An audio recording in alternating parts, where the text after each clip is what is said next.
Adentrándonos un poco más en el tema de los saberes locales de lo público y lo privado, debemos traer a colación a uno de los filósofos, historiadores y sociólogos más representativos de Francia, Michel Foucault. Michel Foucault, este gran filósofo, nos comenta o nos hace énfasis en qué se entiende por el saber sometido. Suena un poco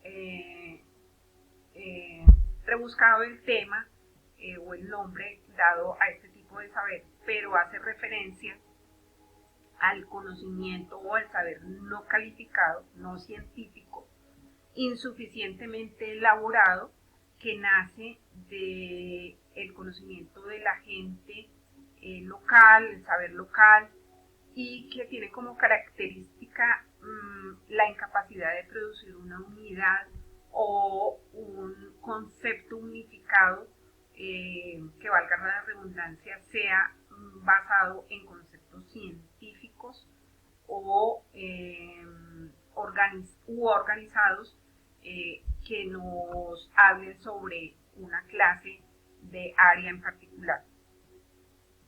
Igualmente, Foucault nos conduce a la definición del saber erudito, que por el contrario del saber sometido, nos confirma que son los conocimientos sólidos que tenemos respecto de un área. Son saberes meticulosos, exactos, nacidos de conceptos basados en premisas científicas y que pueden ser demostrables a través de no solamente de la experiencia, sino de la ratificación de estos conceptos a través de la ciencia o desde las disciplinas que entrañan este saber erudito. A través de esta diferenciación entre saber erudito y saber sometido, nacen varios hechos que son relevantes para ir a definir los saberes públicos y los saberes privados, de acuerdo a si son saberes locales o no lo son. Entonces, los saberes eruditos y sometidos se enfrentan entre sí, es decir, se oponen, tienen una resistencia entre sí y los hacen opuestos. Pero el hecho de ser opuestos no son excluyentes.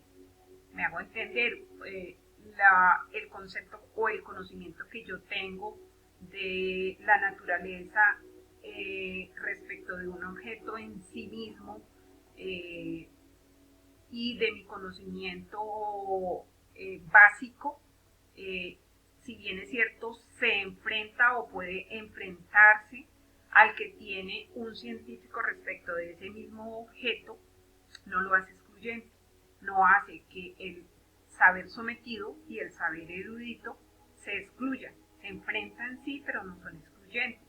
¿Por qué? Porque ambos, por ejemplo, en lo que vamos a ver respecto del saber público y lo privado, forman parte de ese conocimiento y de ese saber.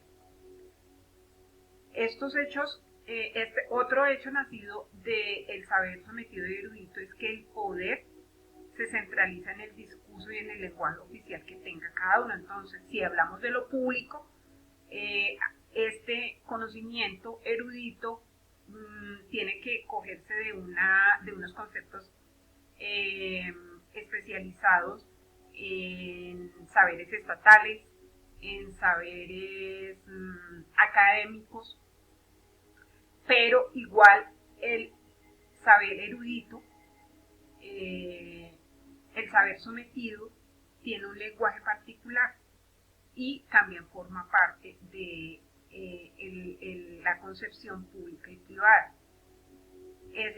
Como decía antes, no son excluyentes, se enfrentan porque uno lo define de una manera y el otro puede ser que lo defina de manera diferente, pero al final lo público y lo privado conllevan conceptos y saberes eruditos, oficiales, subalternos, sometidos, locales. Y a este respecto nos va a hablar nuestra compañera Olga Lucía, que continúa con esta exposición. Gracias.